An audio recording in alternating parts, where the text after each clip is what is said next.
This question is again from algebra. As I said, in CAT 23, they have given lots of questions on algebra, but trust me, none of the questions were from something which is completely unknown to anybody. जितने सारे भी questions दिए हैं, उनमें applications बहुत ही basic है, लेकिन आपको पकड़ना होता है कि कौन सा application कहां पे किस तरह से करें. So question एक बार देख लेते हैं. Let alpha and beta be the two distinct roots of the equation 2x square minus 6x plus k equal to 0. मतलब again quadratic equations. Quadratic equations मैंने आपको पहले भी बोला है दोस्तों कि बहुत ही ज्यादा इंपॉर्टेंट टॉपिक है कैट के लिए. तो जब भी आपको दिखता है ना कि alpha and beta are the two roots of this equation, and question का जो बाकी पार्ट है उसमें आप देखोगे alpha plus beta, alpha beta, उसका भी एप्लीकेशन है. मतलब आपके दिमाग में आना चाहिए that they are talking about sum of roots and product of roots. तो एक बार जस्ट याद कर लेते हैं sum of roots and product of roots क्या है.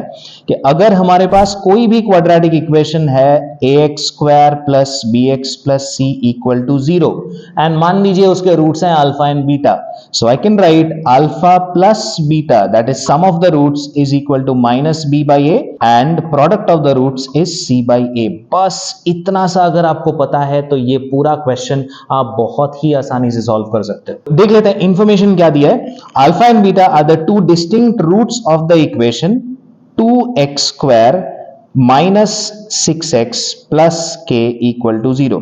इसके दो अलग अलग रूट्स हैं अल्फा एंड बीटा. तो सबसे पहला काम, alpha plus beta sum of the roots is minus b by a, that is minus of minus 6 by 2, that is 3. तो अल्फा प्लस बीटा का तो एग्जैक्ट वैल्यू मिल गया. Alpha into beta is c by a, that is k by 2. तो ये दो information आपके पास already हैं. बस मुझे अल्फा इंटू बीटा का एग्जैक्ट वैल्यू नहीं पता क्योंकि k का वैल्यू नहीं पता. अब अगले स्टेटमेंट में जाते हैं. Such that alpha plus beta and alpha beta are the distinct roots of the equation. एक और इक्वेशन दिया है जो है x square plus p x plus p equal to 0, और उसके रूट्स हैं alpha plus beta and alpha beta. That is इसके दो रूट्स हैं, एक है 3, एक है k बाई 2. हमें क्या निकालना है? हमें निकालना है 8 टाइम्स k माइनस p. इसका वैल्यू क्या बनेगा? सो ऑब्वियसली हमें k का भी वैल्यू चाहिए, p का भी वैल्यू चाहिए, एंड थीटा है तो कोई ऑप्शन हम लोग यूज भी नहीं कर सकते. तो x square plus p x plus p equal to 0, इसके अगर दो रूट्स हो गए 3 एंड k बाई 2, तो सबसे पहला काम तो मैं कर सकता हूं, आई can right 3 square plus 3p.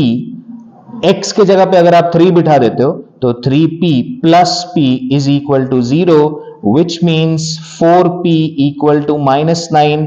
तो p का वैल्यू तो हमें बहुत ही आसानी से मिल गया. Minus 9 by 4 is the value of p. अब नेक्स्ट हमारा काम होगा k का वैल्यू निकालना. कैसे निकाले? इस इक्वेशन में sum of roots is minus of b by a. तो सम ऑफ रूट्स का मतलब क्या है? 3 प्लस k बाई 2, क्योंकि हमें दोनों रूट पता है, एक 3 है एक k बाई 2 है. इनका सम इन्होंने ऑलरेडी दे रखा है माइनस p, जहां पे मुझे p का वैल्यू ऑलरेडी पता है. तो माइनस p अगर मैं बिठा देता हूं, so I will get 9 by 4 here, which means k by 2 is equal to 9 by 4 minus 3, that is minus 3 by 4. So I'll get the value of k as minus 3 by 2. तो हमें दोनों values मिल गए जो चाहिए थे. अब बस आप प्लेस कर दो. 8 times k minus p will become 8 times minus 3 by 2 minus of minus 9 by 4, that is plus 9 by 4. तो यहां से हमें मिलेगा 8 times into 2, 9 minus 6, that is 3 by 4. 4 चला गया दो बार, सो आपका आंसर आ गया 6.